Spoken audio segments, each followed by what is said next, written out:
முதுகலை ஆசிரியர் தேர்வுக்கு தயாராகி கொண்டிருக்கின்ற அனைத்து மாணவர்களுக்கும் வணக்கம். நேற்றைய நம்மளுடைய யூடியூப்ல யூனிட் 2ல, அதாவது philosophical and sociological foundation of எஜுகேஷன்ல பார்த்தோம் அப்படின்னா, அதுல முக்கியமான ஒரு பிலாசபர் பேசிக் எஜுகேஷனை பத்தி, அடிப்படை கல்வி பத்தி சொன்ன காந்திஜியை பத்தியான ஒரு ஃபர்ஸ்ட் பார்ட் வீடியோ அப்லோட் பண்ணியிருக்கோம். அதனுடைய ரிமைனிங் பார்ட் என்ன இருக்கு, ஏன்னா ஒரு டாபிக்ல காம்ப்ரிஹென்சிவ் அப்படின்றது என்ன அப்படின்னு பார்த்தோம்னா முழுமையா கவர் பண்ணும். ஒரே வீடியோல இருக்கணும், இல்ல அது டைம் அதிகமா எடுக்குது அப்படின்னா 2 வீடியோல. நேற்றைய தினம் வந்து நம்ம ஒரு பார்ட் அப்லோட் பண்ணியிருக்கோம். அதனுடைய ரிமைனிங் பார்ட் இன்று மாலை அல்லது நாளைக்கு காலையில் உங்களுக்கு அதை கம்ப்ளீட்டா படிச்சு முடிக்கும் போது உங்களுக்கு அந்த தெளிவான புரியுது.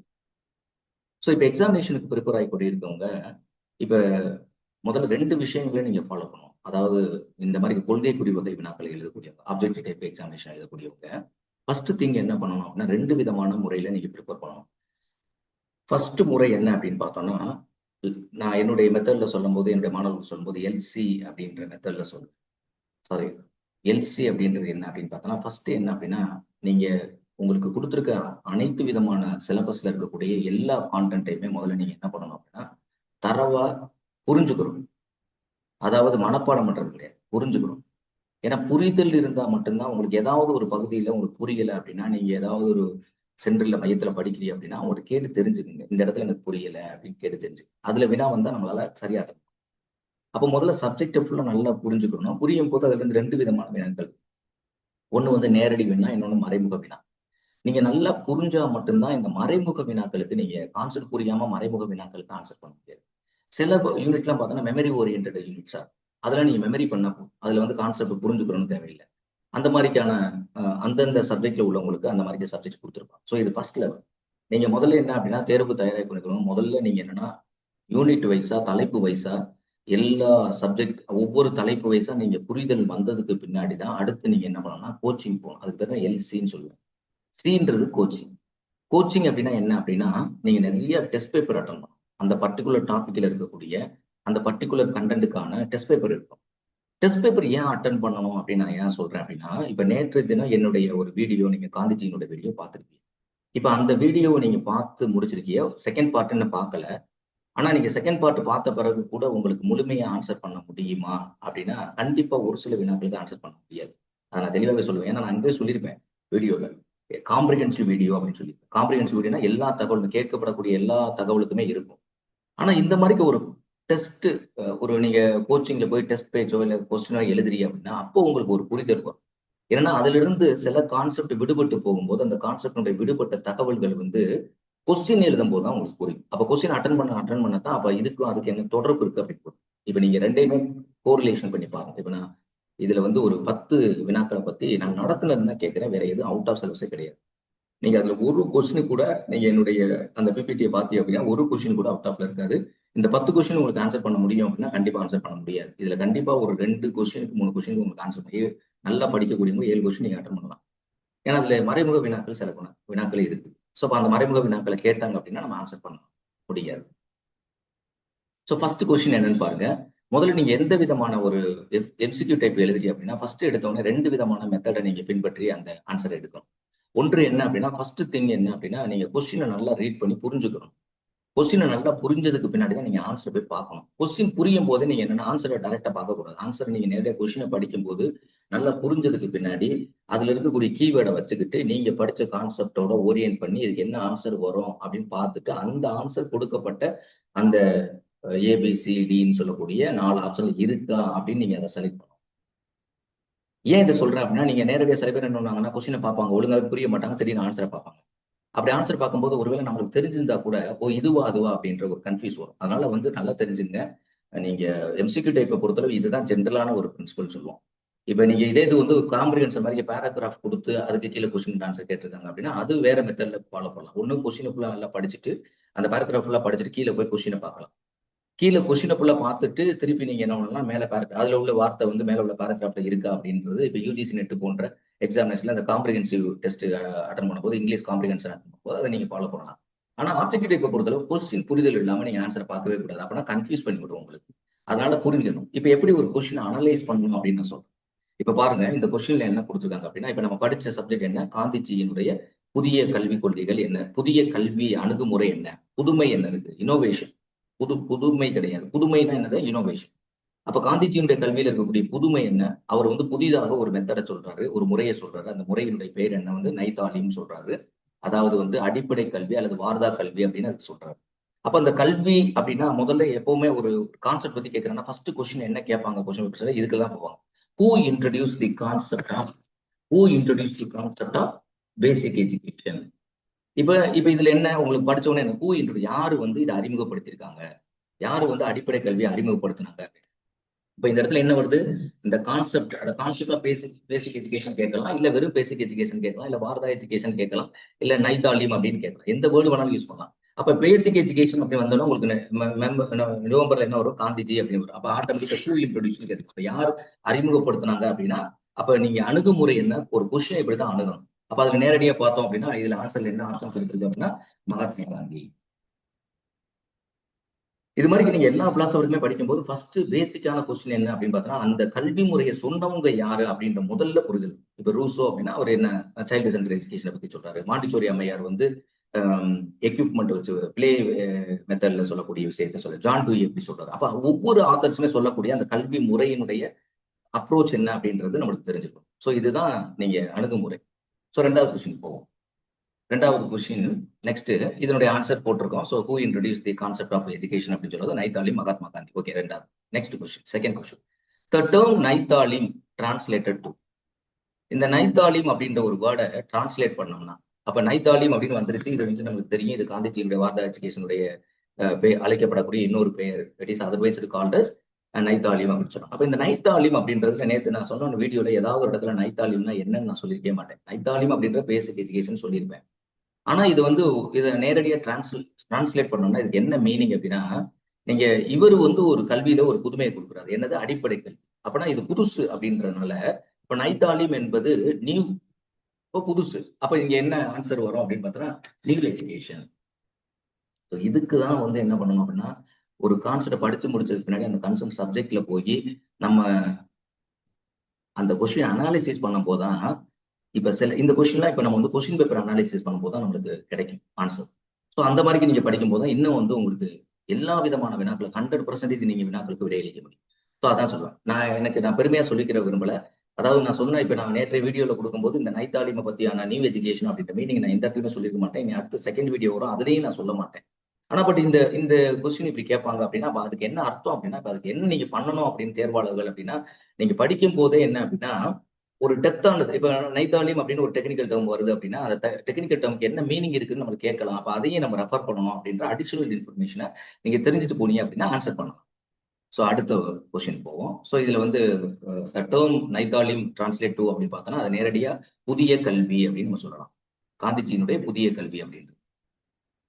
அடுத்த மூணாவது கொஸ்டின் ஃபர்ஸ்ட் அனலைஸ் பண்ணணும். கீவேர்டு அண்டர்லைன் பண்ண பிறகுதான் கொஸ்டினுக்கு ஆன்சர் பண்ணணும். ஸோ நைதாலிம், மறுபடியும் அதே நைதாலிமை பத்தி தான் பேசலாம். அதாவது நைதாலிம்ன்ற வார்த்தை இந்த இடத்துல கொடுக்கலாம், பேசிக் எஜுகேஷன் கொடுக்கலாம், வார்தா எஜுகேஷன் கொடுக்கலாம், இல்ல காந்திய கல்வி முறை அப்படின்னு சொல்லலாம். எது வேணாலும் சொல்லலாம். மெத்தட் ஆஃப் காந்தி அப்படின்னு கொடுக்கலாம், எது வேணாலும் கொடுக்கலாம். இப்ப இந்த நைதாலிம்ல கோர் எலமெண்ட், இது வந்து நான் நேற்று நடத்தின போதுமானதான். இப்ப நைதாலிம் அப்படின்றதுல நான் நேற்று நடத்தின வீடியோ நீங்க பாத்தீங்க அப்படின்னா அந்த கோர் எலமெண்ட் ஆஃப் லேர்னிங், இதனுடைய கோர் அதாவது வார்தா, நான் அங்கவே சொல்லும் போது சொன்னேன் இதனுடைய ஒட்டுமொத்த கான்செப்ட் என்ன அப்படின்றத பத்தி நான் அங்கவே சொல்லியிருப்பேன். இந்த வார்த்தையை நான் யூஸ் பண்ணிருப்பேன். அப்ப கோர் எலமெண்ட் ஆஃப் லேர்னிங் இதுதான் வந்து இதுல உள்ள கீ வேர்ட். ஸோ இந்த வேர்டை நான் கண்டுபிடிச்சிருக்கேன். எதனுடைய கோர் லேர்னிங் கட்டிருக்காங்க? நைதாலிம். இது நேற்று நான் நடத்தின வீடியோலயே இந்த ஆன்சர் இருக்கும். அப்ப அதுல பார்த்தோம் அப்படின்னா எது? Craft and productive work. அதான் நான் அங்க சொன்னேன், கிராஃப்ட் கைத்தொழில், இன்னொன்னு வந்து ப்ரொடக்ஷன் பண்றது அப்படின்னா உற்பத்தி சம்பந்தப்பட்ட வேலை அப்படின்றது. இதுதான் இந்த பேசிக் எஜுகேஷனுடைய ஒரு கோர் எலமெண்ட்ஸ் அப்படின்னு சொல்றோம். மிக முக்கியமான மெயின் கான்செப்டே அதான். அதுக்கு பின்னாடி ஒரு சப் கான்செப்ட் நிறைய சொல்லலாம். தாய்மொழியில கொடுக்கலாம், அதுல கொடுக்கலாம், அந்த மாதிரி பள்ளிகள் நீங்க ஏற்படுத்தணும், இத்தனை இது சரௌண்டிங்ல இருக்கு, இதெல்லாம் வந்து அவர் அதை பத்தி சொல்லலாம். இந்த குழந்தைகளுக்கு இந்த விதமான எக்யூப்மெண்ட்ஸ் எல்லாம் கொடுக்கலாம் அப்படின்றது சொல்லலாம். ஆனா அதெல்லாம் வந்து என்னது மெயின் அப்படின்னு நம்ம சொல்ல முடியாது. அப்ப இதுல ஆன்சர் என்ன அப்படின்னு பார்த்தோம்னா answer craft and productive work அப்படின்றது. இது ரொம்ப முக்கியமான கொஸ்டின் தான். ஆக்சுவலா ரொம்ப முக்கியமான கொஸ்டின். அடுத்து நெக்ஸ்ட் பார்த்தோம் அப்படின்னா 4வது question, which principles is central to Gandhiji concept of education? அதாவது காந்திஜியினுடைய இந்த பேசிக் எஜுகேஷன்ல அவருடைய மையமான கொள்கை அல்லது கோட்பாடு அப்படின்றது என்ன அப்படின்னு பார்த்தா, மையமான கொள்கை அல்லது கோட்பாடு எந்த கல்வியில? வாரதா கல்வியில. அதுல உங்களுக்கு இது நேத்து படிச்சதுல இருந்தே நீங்க இதை ஆன்சர் எடுத்துக்கலாம். ஏன்னா ஒரே ஒரு கொஸ்டின் மட்டும் தான், இந்த டிரான்ஸ்லேட் மட்டும் தான் உங்களுக்கு நேத்து படிச்சதுல எடுக்க முடியாது. அது கொஸ்டின் போடும் போது தான் உங்களுக்கு தெரியும். ஸோ விச் பிரின்சிபல்ஸ் அப்படின்றது சொல்லியிருக்காங்க. அப்ப என்ன பிரின்சிபல்? இது நேற்று நடத்தினதுல இந்த வார்த்தையை நான் அங்கே அண்டர்லைன் பண்ணி காட்டினேன். So self reliance and dignity of the labour. அதாவது டிக்னிட்டி ஆஃப் இங்க வந்து என்ன அப்படின்னா, நீங்க என்ன தொழில் பண்ணாலும் அந்த தொழிலுக்கு ஒரு கண்ணியம் இருக்கு. இப்போ வந்து ஒரு முடிவெற்றவர் இருக்க, முடி திருத்தம் செய்யறவர் இருக்காரு அப்படின்னா அவருக்கு ஒரு டிக்னிட்டி இருக்கு. அதே மாதிரி வந்து ஒரு வீட்டுல பெருக்கிறவங்க வேலை பார்க்குறாங்கன்னா அவங்களுக்கு ஒரு டிக்னிட்டி இருக்கு. அதனால வேலைக்காரங்க தானே அப்படின்னு நடத்தக்கூடாது. ஒரு கம்பெனி நடத்துறாங்க, அந்த கம்பெனிக்கு கீழே இருக்கக்கூடிய கடைநிலை ஊழியர்கள் ஒர்க் பண்றாங்கன்னா அவங்களுக்கு மரியாதை கொடுக்கும். அதே மாதிரி வந்து ஒரு ஒரு கடைநிலை ஊழியர்கள் அப்படின்னா எல்லா எஜுகேஷன் இன்ஸ்டியூஷனும் கடைநிலை ஊழியர், அவங்களுக்கு உரிய மரியாதை கொடுக்கணும். அவங்க கடைநிலை ஊழியர் தானே, நான் பெரிய ஆள் அப்படின்னு நினைக்கிறது. அவங்களுக்கு உரிய மரியாதை கொடுக்கணும் அப்படின்னா இது வந்து டிக்னிட்டி ஆஃப் தி லேல. இன்னொன்று வந்து செல்ஃப் ரிலையன்ஸ் அப்படின்னு சொல்லக்கூடியது என்னன்னா, தன்னம்பிக்கை வந்து அவங்களுக்கு முக்கியமா டெவலப்மெண்ட் ஆகும். ஏன்னா அப்படாதான் வந்து இந்த ரெண்டு தான் அவருடைய பிரின்சிபல், அதாவது ஒரு மையமான கொள்கையா அவர் சொல்றாரு அவருடைய கல்வி முறையில. அடுத்து பார்த்தோம் அப்படின்னா next, the educational approach educational approach of Nai Talim is best described as. நீங்க வந்து நைதாலிம் சொல்லக்கூடிய இந்த பேசிக் எஜுகேஷன்ல நீங்க எந்த விதமான கல்வி அணுகுமுறையும் நீங்க பின்பற்றுவீங்க, இதுதான் வந்து கீவேர்ட். நைதாலிம் அப்படின்னு நம்மளுக்கு தெரியும் என்ன கேட்கறாங்க, நைதாலிம்ல என்னத்தை நம்மள கேட்க வர்றாங்க அப்படின்னா, நீங்க கீழே கொடுக்கப்பட்டதுல எந்த எஜுகேஷனல் அப்ரோச்சை நீங்க நைதாலிம்ல காந்திஜி வந்து டிஸ்கிரைப் பண்றாரு, இதை செய்யணும்னா காந்திஜி சொல்லக்கூடியது ரெக்கமெண்ட் பண்ணக்கூடியது எது அப்படின்னு கேட்கறாங்க. ஸோ இதை பார்த்தோன்னே உங்களுக்கு தெரியும், நேற்று நான் என்னுடைய வீடியோ பார்க்கும்போதே அதுல இருக்கக்கூடிய கான்டென்ட் பேஸ் பண்ணி தான் இந்த கொஸ்டின் இருக்கு. ஸோ அவர் இப்போ சொல்லக்கூடியது என்னது? Learning by doing, activity orient தான் சொல்றாரு. அடுத்து வந்து எக்ஸ்பீரியன்ஸ் பேஸ்ட், அனுபவம் பேஸ்ல தான் கொடுக்கணும். ஏன்னா கைத்தொழில் அப்படின்றது ஒரு தொழிலை வந்து, அதாவது 7ஆம் வகுப்பு 7 ஆண்டுகளுக்கு வந்து இந்த கல்வியை கொடுக்கணும்னு சொல்றாரு. இந்த 7 ஆண்டுகள்ல அவங்க வந்து ஒரு அனுபவம் பெற்று போகும்போது 8வது ஆண்டுல இண்டிபெண்டா அவன் செயல்படுறதுக்கான வாய்ப்பு கிடைக்கும் அப்படின்னு சொன்னேன். ஸோ அந்த யூடியூப்ல பார்த்தோம் அப்படின்னா நீங்க என்ன பண்ணுங்க அப்படின்னா, எந்த வார்த்தையுமே ஸ்கிப் அவுட் பண்ணாது. எல்லாமே எக்ஸாமினேஷன் ரிப்பீட்டட் வேர்ட்ஸ் எதுவுமே இருக்காது. தேவைப்பட்டா மட்டும்தான் நான் அதை எம்பசைஸ் பண்ணிருப்பேன். அதனால ஒரு வார்த்தை கூட ஸ்கிப் பண்ணாது. அடுத்து பார்த்தோம் அப்படின்னா, ஸோ இதுதான் வந்து நம்மளுக்கு வந்து என்ன அப்படின்னா, activity orient and experience based அப்படின்றது தான் நைதாலினோட எஜுகேஷனல் அப்ரோச். எல்லாமே மிக முக்கியமான கொஸ்டின் தான். அடுத்து பார்த்தோம் அப்படின்னா, which 3 elements are developed through the Nai Talim. இதுவும் நேற்றைய வீடியோ பேஸ் பண்ணி தான் இருக்கும். என்ன அப்படின்னு பார்த்தோன்னா, 3 ஹெட்ஸ் அப்படின்னு சொன்னேன், 3 ஹட்ஸ் அப்படின்னு சொன்னேன், 3 ஹட்சஸ் அப்படின்னு சொன்னேன். என்னது அப்படின்னு அந்த இது கூட உதாரணம் சொல்லும்போது 3 ஹார்ஸ்ன்றது உதாரணம் சொல்லி தான் இதை சொன்னேன். ஸோ இந்த இடத்துல ஹெட், ஹார்ட் அண்ட் என்னது ஹேண்ட். அப்ப ஹெட், ஹார்ட், ஹேண்ட் அப்படின்னு இங்க ஆன்சர்ல கொடுத்துருக்கு. இதே தான் அங்க அப்படி கொடுக்காம இன்னொரு இன்டைரக்ட் அப்ளைடு ஓரியன்ட் எப்படி கொடுக்கலாம் அப்படின்னா, ஹெட் அப்படின்னா என்னது? இன்டெலெக்சுவல், அது பிரெயின் தொடர்புடையது. அதனாலதான் அது பேர் ஹெட் வந்து பிரெயின்ல இருக்கு. அப்ப அது இன்டெலெக்சுவல். பிரெயின்லன்ற வார்த்தையை கொடுத்து கூட இந்த ஹெட்டை கேட்கலாம், பிரெயின் அப்படின்னு கேட்கலாம். இல்லைன்னா இன்டெலெக்சுவல் அப்படி அறிவு அப்படின்னு சொல்லி இன்டெலெக்சுவல் அப்படின்னு கொடுக்கலாம். அப்ப ஹார்ட் அப்படின்றது என்ன சம்பந்தப்பட்டது? எமோஷன் சம்பந்தப்பட்டது. எமோஷன், மன எழுச்சி சம்பந்தப்பட்ட மன எழுச்சி சம்பந்தப்பட்டது எமோஷன் அப்படின்னு சொல்றது. அப்ப இதையே கொடுக்கலாம். அடுத்து ஹேண்ட் அப்படின்றது என்னது? கிராஃப்ட், கைத்தொழில் அப்படின்னு. அப்ப இந்த 3 ஹெட்ஸ் கொடுக்கறதுக்கு பதிலாக இதே மாதிரி இன்டெலெக்சுவல், எமோஷன், கிராஃப்ட் அப்படின்னு கொடுத்து கூட உங்களுக்கு கொஸ்டின் கேட்கலாம். அப்ப இந்த இது வந்து நேற்றைய கான்செப்ட்லயே நான் வந்து இதை பத்தியானதுன்னு சொல்லியிருக்கேன், இதை பத்தி உங்களுக்கு தெளிவாவே நான் சொல்லியிருக்கேன். அடுத்து பார்த்தோம் அப்படின்னா, what is the main goal of Gandhiji என்னுடைய பேசிக் எஜுகேஷன்ல மெயின் கோல். ஒவ்வொரு வார்த்தை அவருடைய எஜுகேஷன் அப்ரோச் என்ன, கோர் எலமெண்ட்ஸ் என்ன, அப்படித்தான் கொஸ்டின் கேட்கறாங்க. இதுதான் அப்ளைடு ஓரியன்ட் கொஸ்டின் அப்படின்னு நம்ம சொல்றோம். ஸோ அப்ப இதுல வந்து என்ன சொல்றாரு? மெயின் கோல் அப்படின்றது சொல்றாரு. என்ன இதனுடைய என்னுடைய முதன்மையான நோக்கம் கல்வியில. அப்ப அப்ரோச் கேட்கறாங்களா, முதன்மையான கோல் கேட்கறாங்களா, என்ன கேட்கறாங்க அப்படின்றது நீங்க எல்லா இதுலயுமே டெக்னிக்கல் வேர்ட் பாருங்க, அண்டர்லைன் பண்ணி. இப்ப காந்திஜியினுடைய அடிப்படை கல்வியில தான் இங்க கொஸ்டின் கேட்டிருக்காங்க. அதுல வந்து நிறைய கோல் அவர் சொல்றாரு, நிறைய நோக்கங்களை பத்தி பேசுறாரு. ஆனா எந்த கோல் முதன்மையானது, மெயினானது அப்படின்னு நம்ம பார்க்கும்போது, ஃபர்ஸ்ட் இங்க பார்க்கும்போது அவரு, நான் சொன்னேன் 2 பிலாசபர் மட்டும்தான் உடல், மனம், ஆன்மாவை பத்தி பேசுவாங்க. அதுல முக்கியமா வந்து காந்திஜி, இன்னொன்னு அடுத்து உங்களுக்கு கொடுத்திருக்க பிலாசபர்ல பார்த்தோன்னா சுவாமி விவேகானந்த். உள்ளுர உரைகின்ற தெய்வீகத்தன்மை வெளிப்படுத்துவதான் கல்வி அப்படின்னு சொல்லுவார். இது வந்து எதுவும் வெளியில இருந்து வரல, உள்ளதான் இருக்கு. அதை நீங்க வந்து சரியா வந்து அதுக்கான என்விரான்மெண்ட்டை நீங்க கொடுத்தீங்க அப்படின்னா போதும். ஏன்னா ஹியூமனோட வளர்ச்சி அப்படின்றது 2 விஷயத்தை டிபெண்ட் பண்ணிருக்கு. ஒண்ணு வந்து ஜெனட்டிக்கலா பார்க்கும்போது பிசிக்கல் கெப்பாசிட்டி, பிசிக்கல் குரோத்னு சொல்லுவோம். 2வது வந்து என்விரான்மெண்டல் அப்படின்னு சொல்லுவோம். ஸோ இந்த 2 ஜெனட்டிக் அண்ட் என்விரான்மெண்ட் 2 கம்பைன்ட் ஆகும்போது தான் ஒரு முழுமையான மனிதனை நம்மளால பார்க்க முடியும். நான் ஜெனடிக் நல்லா இருக்கு, என்விரான்மெண்டல் சரியில்லை அப்படின்னா அந்த குழந்தை வந்து கண்டிப்பா தவறான என்விரான்மெண்ட் அந்த குழந்தை வளருது அப்படின்னா தவறான விஷயத்தை தான் கத்துக்கிறோம் அப்படின்றத பத்தி நம்ம ஏற்கனவே ப்ரீவியஸ் இயர்ல நிறைய எஜுகேஷன் ஓரியன்ட் ரிசர்ச்ல நம்ம நிறைய பார்த்திருப்போம். சூழ்நிலை தொடர்புடைய ஆய்வுகள், ஜெனடிக் மரபியல் தொடர்புடைய ஆய்வுகள் எல்லாம் நீங்க நிறைய படிச்சிருக்கீங்க. அப்ப காந்திஜி மெயினா என்ன சொல்றாரு? உடல், மனம், ஆன்மா அப்படின்னு சொல்றாரு. அப்ப இதுக்கு என்ன டெவலப்மெண்ட் அப்படின்னா, இதே வார்த்தையே நான் நேற்றைய வீடியோல ரெக்கார்ட் பண்ணி சொன்னேன். ஹோலிஸ்டிக் டெவலப்மெண்ட் பத்தி தான் பேசுவாரு. தமிழ்லயே அந்த வார்த்தை சொன்னேன். முழுமையான வளர்ச்சி, முழுமையான டோட்டல் பர்சனாலிட்டி, டோட்டல் ஆளுமை அப்படின்னு சொல்லுவாங்க. அது மட்டும் இல்லாம அவர் வந்து சர்வோதயா அப்படின்னு ஒண்ணு சொன்னார் பார்த்தீங்களா? அதுல வந்து அப்லிப்ட்மெண்ட் அப்படின்னு சொல்லுவாங்க. அது குறிப்பா வந்து அவர் என்ன சொல்றாரு வந்து, கிராமங்களை வந்து நம்மளுடைய நாட்டினுடைய ஆன்மா, இந்தியாவினுடைய ஆன்மா எது அப்படின்னு பார்த்தோம் அப்படின்னா, ஆன்மா இல்லை அப்படின்னா அந்த பொருள் வந்து உயிரற்ற பொருள் சொல்லுவோம். உயிருள்ள பொருள், உயிரிழி பொருள் அப்படின்னு நம்ம உலகத்துல உள்ள பொருட்களை ரெண்டா பிரிக்கலாம். ஒண்ணு வந்து லிவிங் திங்ஸ், நான் லிவிங் திங்ஸ் அப்படின்னு சொல்லுவோம். ஸோ லிவிங் திங்ஸ் அப்படின்னா உயிருள்ள பொருள். உயிருள்ள பொருள் அப்படின்னா அது வந்து என்ன அப்படின்னு பார்த்தோன்னா, அது ஆன்மாவை வச்சுதான் நம்ம உயிர் இருக்கா, உயிர் இல்லையான்னு சொல்லி. உயிர் போயிருச்சு அப்படின்னா அது என்னன்னு சொல்லி. அப்ப அத அடிப்படையில நீங்க பார்க்கும்போது அவர் என்ன சொல்றாரு அப்படின்னா, நீங்க வந்து இந்த வில்லேஜ் அப்படின்றது ஒரு நாட்டினுடைய கிராம வளர்ச்சி அடையும் போதுதான் நாடு வளர்ச்சி அடையும், நாடு முன்னேற்றம் அடையும் அப்படின்றத ரொம்ப அடிப்படையான ஒரு தத்துவத்தை அவர் ரொம்ப அழுத்தம் திருத்தமா பதிவு பண்ணிட்டு. ஸோ அது வில்லேஜ் அப்லிப்ட்மெண்ட், இது ரெண்டும் தான் அவருடைய மெயின் கோல். பேசிக் எஜுகேஷனோட மெயின் கோல்.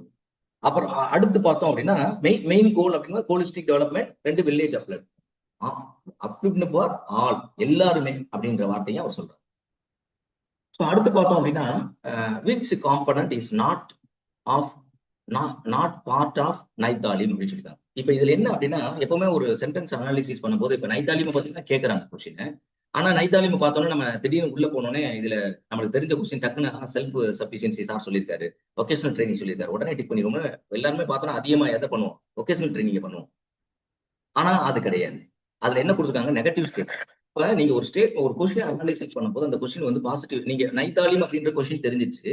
ஆனா அதுக்கு முன்னாடி கொடுக்குற வார்த்தை நாட்டா, நெகட்டிவ் ஸ்டேட்மெண்ட் கொடுத்துருக்காங்களா, இல்ல மோர் அப்படின்னு கொடுத்துருக்காங்களா, இல்ல மெயின் கொடுத்துருக்காங்களா, செகண்டரின்னு கொடுத்துருக்காங்களா, பிரைமரின்னு கொடுத்துருக்காங்களா, எல்லாமே கான்செப்ட் அவர் சொல்லியிருப்பாங்க. ஆனா அது பிரைமரி கான்செப்ட் என்ன? இப்ப நம்ம படிச்சோம்னா முன்னாடி உள்ள கான்செப்ட்ல மெயின் கோல் என்னன்னு கேட்கறாங்க. இப்ப இந்த மெயின்ற வார்த்தை வெறும் கோல்னு கேட்கல. அப்ப கோல்னா எல்லாமே கொடுத்தா all the above answer. So அந்த மாதிரி கொடுத்துருக்கிறதுல பார்த்தோம். அதே மாதிரி இங்க வந்து என்ன சொல்றா, நாட் அப்படி. அப்ப நெகட்டிவ் ஸ்டேட்மெண்ட். அப்ப நெகட்டிவ் ஸ்டேட்மெண்ட் எது இல்ல அப்படின்னு கொடுக்கப்பட்டதுல எது இல்லை, ஏதோ ஒண்ணு இல்ல, ஆட் அவுட் பண்ணணும், வெளியில எடுக்கணும் அப்படின்னு பார்த்தோன்னா, இதுல முக்கியமா பார்த்தோன்னா உங்களுக்கு எல்லாம் தெரியும். நேற்றைய தினமே நான் சொன்னேன், செல்ஃப் சஃபிஷியன்சி, சுய தன்னிறைவு அப்படின்றது நம்மளுக்கு இருக்கணும் அப்படின்ட்டு சொன்னேன். அதே மாதிரி இவருடைய கல்வியே முழுமையாகவே வந்து ஒகேஷனல் எஜுகேஷன் தான், தொழிற்கல்வி தான் சொல்றாரு. நீ 7 ஆண்டுகளுக்கு தொழிற்கல்வியை பிரைமரியிலேயே தொடங்கியிருப்பா, அவன் சொல்லிக் கொடுப்பா அப்படின்னு சொல்லிட்டு.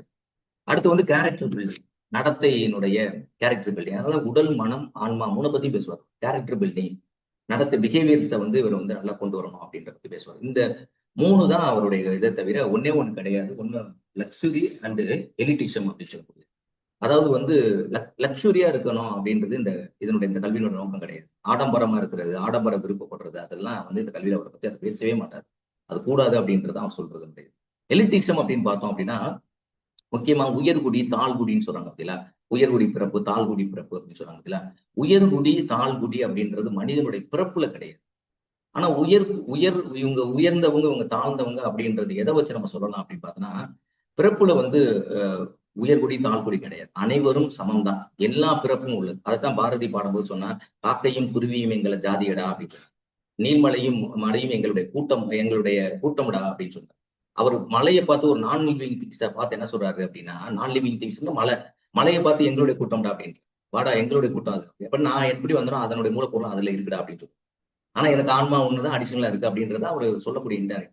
காக்கையும் குருவியும் எங்கள் ஜாதியடா அப்படின்னு. காக்கையும் குருவியுமே உன்னுடைய ஜாதின்னு சொல்லக்கூடிய பாரதி பிறந்த மண்ணுல ஜாதியத்தை எடுத்துட்டு போனோம் அப்படின்னா அது எப்படி ஒரு முன்னேற்றத்தை கொடுக்க முடியும்? ஜாதி என்பது சமுதாயத்தினுடைய ஒரு ஐடென்டிட்டி தான். அப்ப அங்க வந்து நம்மளுக்கு என்ன அப்படின்னா, காக்கையும் குருவியும் எங்கள் ஜாதியடா அப்படின்னு சொல்றாருன்னா அவர் என்ன சொல்றாரு? காக்கையும் குருவியும் சொன்னா காக்கை குருவியே இருக்கக்கூடிய ஒரு உயிரினத்தையே, ஒரு 5 அறிவு ஜீவ இனங்களுக்குள்ள வரக்கூடிய ஒன்றையே அவர் தன்னுடைய இனத்தை சார்ந்தது அப்படின்னு சொல்றாரு. அப்ப வந்து மனிதர்கள் என்ன டிஸ்கிரிமினேஷன்? அப்ப வந்து இந்த எலிட்டிசம் அப்படின்ற அந்த உயர்குடி, தாழ்குடி அப்படின்னு கிடையாது. ஆனா இவங்க உயர்ந்தவங்க, தாழ்ந்தவங்க அப்படின்றத வச்சுக்கிட்டு நம்ம வந்து அவங்கள உயர்குடி, தாழ்குடின்னு ஒரு கேட்டகரிக்குள்ள தமிழ் சமூக மக்கள் கொண்டு வந்திருக்காங்க. அது பொதுவாவே தெரியும். இப்ப ஒரு ஊர்ல ஒருத்தவங்க இருக்காங்க அப்படின்னா, அந்த ஊர்ல பார்த்தோம் அப்படின்னா அவர் வந்து அறம் சார்ந்த சிந்தனை தான் பண்ணுவார். எல்லாருக்கும் நல்லதான் சொல்லுவாரு, நல்லதான் செஞ்சு கொடுப்பார். இவரை கெடுக்கணும், இவரை என்ன பண்ணணும் அப்படின்னு சொல்லவே மாட்டார். அப்போ உங்களுடைய என்ன சிந்தனை வந்து உயர்ந்த சிந்தனையாக, நானும் வளரணும், எல்லாரும் வளரணும் அப்படின்ற ஒரு உயர்ந்த சிந்தனை உங்களுடைய மனதுல இருந்துச்சு அப்படின்னா, நீங்கள் வந்து உயர்குடி மக்கள் அப்படின்னு நீங்களே மனசுல வச்சுருங்க. இது உங்களுக்கு சர்டிபிகேட். நான் வந்து அடுத்தவங்களுக்கு எந்த துரோகமும் பண்ண மாட்டேன், துன்பம் பண்ண மாட்டேன். எனக்கு எனக்கு வந்து நான் என்னை பிரிவென்ட்டா வச்சுக்குவேன். என்னுடைய செயல்பாடுகளை பண்ணுவேன். யாருக்கும் டிஸ்டர்பன்ஸ் கொடுக்க மாட்டேன். நான் அதே வேதாத்திரி மகரிஷி அவங்க சொல்லுவாங்க, நான் எனது வாழ்நாளில் யாருடைய உடலுக்கும் மனதுக்கும் துன்பம் தர மாட்டேன். உடலால், மனதால், எண்ணத்தால் துன்பம் தர மாட்டேன். இந்த ஒரு விஷயம் இருந்தா போதும், நீங்க வந்து உயர்குடி பிறப்பு அப்படின்னு தான் நீங்க வச்சுக்கலாம். ஏன்னா இருக்கிறத மக்களை வந்து 2ஆ பிரிச்சோம் அப்படின்னா, ஆண் மக்கள், பெண் மக்கள் தான் நம்ம பிரிக்க முடியும். அதுல உயர்ந்தவங்க, தாழ்ந்தவங்கன்றது எப்படி வச்சு சொல்ல முடியும் அப்படின்னா, உன்னுடைய எண்ணத்தை பொறுத்து தான். என்ன வந்து தூய்மையா இருக்கு, உண்மையா இருக்கு, அகிம்சையா இருக்கு, அன்பா இருக்கு அப்படின்னா நீ உயர்ந்தவன். எல்லா உயிர் மேலேயும் அன்பு செலுத்துற அப்படின்னா நீ உயர்ந்தவன். ஆனா இது இல்லாத ஒரு குணம் வந்து ரப்பான குணம் ஒன்றை இருக்கு. அடுத்தவனை அடிக்கணும், அவனை அடிக்கணும், மிதிக்கணும், இந்த மாதிரி வந்து நிறைய போதைப் பொருட்களை யூஸ் பண்ணணுன்ற ஒரு ஒரு எண்ணம் இருக்கு அப்படின்னா ஆட்டோமேட்டிக்கா வந்து உன்னுடைய பிறப்பு வந்து தாழ்குடி பிறப்பு தான். நீ தாழ்ந்து போக போற, தாழ்ந்து வருவதற்கான ஒரு பிறப்பு உனக்கு இருக்கு. நீ இந்த சமுதாயத்துல ஒரு கெட்டவனை ஐடென்டிபிகேஷன் பண்ணி கெட்டு வீணழிய போற அப்படின்றது அதுவே காட்டும். இது வந்து பொதுவாகவே ஜென்ரலா நம்ம புரிஞ்சுக்கணும். சோ அது இல்ல அப்படின்னு சொல்லி உயர்குடி தாழ்குடி பிறப்பே கிடையாது. நீ எல்லாருமே ஒண்ணு அப்படின்றத அவர் ரொம்ப தெளிவாவே சொல்லுவார். அதான் வந்து எலிட்டிசம் அப்படின்னு சொல்லக்கூடியது. சோ இது ரெண்டுமே அதுல வந்து ஆக்சுவலா வந்து அவர் சொல்லுவாரு. ஆனா இந்த எலிட்டிசம் கூடாதுன்றக்காண்டி தான் அவருடைய நெகட்டிவ் ஸ்டேட்மெண்ட்ல கொடுத்துருக்காங்க.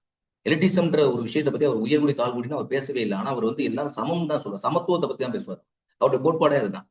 அடுத்த பதிவுல நான் பார்க்கும்போது அவருடைய கோட்பாடு, கல்வி சார்ந்த சித்தாந்தங்கள் என்ன அப்படின்றத பத்தி நான் உங்களுக்கு அவருடைய பொது தத்துவம் என்ன, என்ன மாதிரியான தத்துவங்கள், எந்த விதமான கல்வி முறையை அவர் சொல்றாரு. அதாவது அவர் கல்வி முறையில பின்பற்றுறதுல மெயினா வந்து பார்த்தோன்னா அவர் பிராக்மேட்டிசத்தை பின்பற்றினாரா, இல்ல வந்து யதார்த்த ரியலிசத்தை பின்பற்றாரா அப்படின்றத பத்தியும் நம்ம அடுத்த ஒரு பதிவுல செகண்ட் வீடியோ பதிவுல அவரை பத்தி நான் நிறைய பதிவு பண்றேன் எக்ஸாமினேஷன் ஓரியன்டா.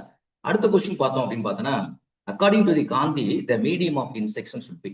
காந்தி படி பார்த்தோன்னா அக்கார்டிங் டு காந்தி. இப்ப காந்தியினுடைய இதை பத்தி தான் 2வது இந்த கொஸ்டின் கேட்டாங்க. கொஸ்டின் முடிவு பண்ணிட்டேன். என்ன கேட்கிறாங்க? The medium of instruction. நேற்றைய தினம் சொல்லும் போது சொன்னேன், தாய்மொழி கல்வி அப்படின்றத அவர் சொல்லியிருக்காரு அப்படின்னு சொல்லி. அப்ப அது ரொம்ப முக்கியமானது அப்படின்னு. மீடியம் ஆஃப் இன்ஸ்ட்ரக்ஷன் அப்படின்னா சுட் பி எனது. இங்க பார்க்கும்போது உங்களுக்கு தெரியும் மீடியம் ஆஃப் மதர் டங். அவங்களுடைய தாய்மொழியில தான் கற்கணும் அப்படின்னு சொல்லிட்டாரு. ஏன்னா இது வந்து ப்ரீவியஸ் இயர்ல இந்த கொஸ்டின் கேட்டிருக்காங்க. ப்ரீவியஸ் இயர் டிஆர்பில இந்த கொஸ்டின் இதை பேஸ் பண்ணி ஒரு கொஸ்டின் கேட்டிருக்காங்க. அதே மாதிரி பேசிக் எஜுகேஷன் முதல்ல ஆரம்பத்துல படிச்சோம்னா ஃபர்ஸ்ட் கொஸ்டின், அதுவும் பிஜிடிஆர்ல கேட்டிருக்க கொஸ்டின்.